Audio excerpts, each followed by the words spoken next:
सीतापुर के मोहाली इलाके में 13 सितंबर को हुए चर्चित शिक्षक तांत्रिक गुरु कमलेश मिश्रा हत्याकांड में ब्राह्मण पॉलिटिक्स की जंग भी जारी है।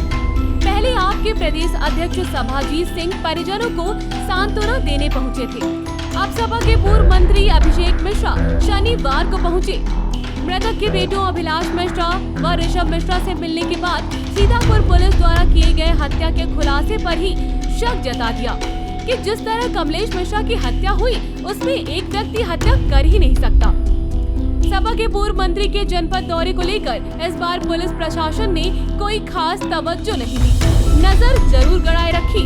शोक जताने जा रहे पूर्व मंत्री को सपाइयों ने फूल माला पहनाकर स्वागत भी कर डाला।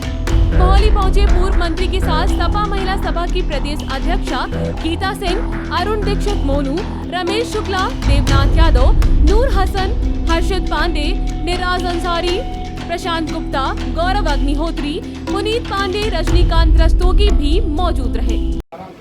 कमलेश मिश्र जी जो कि एक टीचर थे जीवन भर, मैं भी उनके परिवार से मिलकर के आया।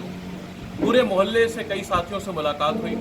सबने कहा बहुत अच्छे नेक इंसान थे। मुझे नहीं लगता किसी से उनकी दुश्मनी थी। किस साजिश के तहत इतनी गंभीर घटना हुई और इतनी नृशंस हत्या हुई? आखिर कोई तो होगा। एक अकेले आदमी ने तो नहीं इस आदमी को पकड़ करके, परिवार ने बताया कि कुश्ती लड़ते थे, लगातार मजबूत थे, कोई आदमी उनसे टकरा नहीं सकता था। और जब किसी की जान पे बनती है तो आदमी कितना रेजिस्ट करता होगा वो हम और आप शायद सोच सकते हैं। उनको कई गोलियों के निशान बताए परिवार ने, चाकुओं के निशान बताए परिवार ने, और उन्होंने कहा कि साहब उनकी कोई दुश्मनी नहीं थी, कोई बड़ी गंभीर साजिश है जिसके तहत ये हत्या हुई है। पुलिस के कार्य से, प्रणाली से परिवार ने अभी जिस तरह मैंने उनसे पूछा, उन्होंने सहमति जारी की है, जाहिर की है। उन्होंने कहा साहब हमारे जो एक पकड़ा गया है उसकी जो भी चीज़ें हैं वो सामने आई हैं, लेकिन पोस्टमार्टम की रिपोर्ट हमको नहीं मिली। परिवार इस बात को लेकर के चिंतित था कि आखिर पोस्टमार्टम की रिपोर्ट हमको क्यों नहीं मिली। जब उन्होंने पुलिस से पूछा है तो पुलिस ने कहा है कि साहब उसमें संशोधन के लिए जा रहा है। जो उन्होंने शब्द मुझे बताया, पोस्टमार्टम में कौन सा संशोधन हो रहा है? पोस्टमार्टम की रिपोर्ट तो डॉक्टर्स ने अगर एक बार बना दी तो उसमें संशोधन का तो कोई मतलब नहीं होता।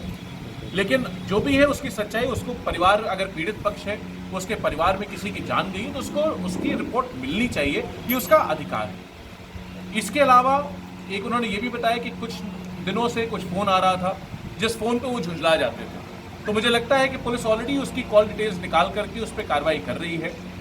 उस पर जो भी तथ्य सामने आएंगे, मैं इतना कहना चाहूँगा कि जल्दी से जल्दी कार्रवाई होनी चाहिए। और ये जो माहौल बन रहा है, जो एक व्यवस्था बन रही है, जो लोगों में भावना बन रही है, अभी परिवार ने भी मुझसे कहा, बहुत सारे बाकी साथी थे, किसी ने दबी जबान, किसी ने खुल करके कहा कि साहब ऐसा क्यों है कि किसी खास लोगों को ही टारगेट किया जा रहा है। तो ये भावना नहीं बननी चाहिए। ये सरकार की एक बड़ी विफलता है। अगर ये भावना किसी को भी महसूस हो रही, किसी वर्ग, किसी समाज, किसी लोगों को अगर ऐसा महसूस हो रहा है तो नहीं बनना चाहिए। किसी की सरकार हो, हमारी हो, इनकी हो, सबका ये भाव होना चाहिए कि हमें सबके लिए काम करना है। अगर सरकार है तो सरकार को सिर्फ एक किताब मान सकते हैं, वो हिंदुस्तान का संविधान है। तो उस पर काम लगातार करना चाहिए। हम लोग सिर्फ उनके दुख में, उनके शोक में शरीक होने के लिए पहुंचे, उनको ये विश्वास दिलाने के लिए पहुंचे कि आपके हर दुख दर्द में हम सब आपके साथ हैं। पूरी समाजवादी पार्टी आपके साथ खड़ी है। प्रोफेसर अभिषेक मिश्रा आपके साथ खड़े हैं, माननीय राष्ट्रीय अध्यक्ष जी, माननीय अखिलेश यादव जी आपके साथ खड़े हैं।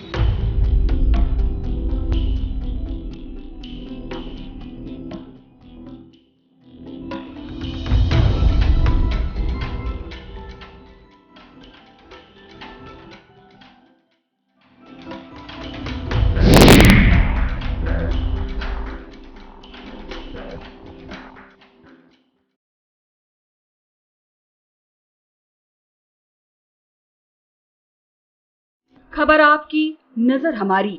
देखते रहिए आई इंडिया।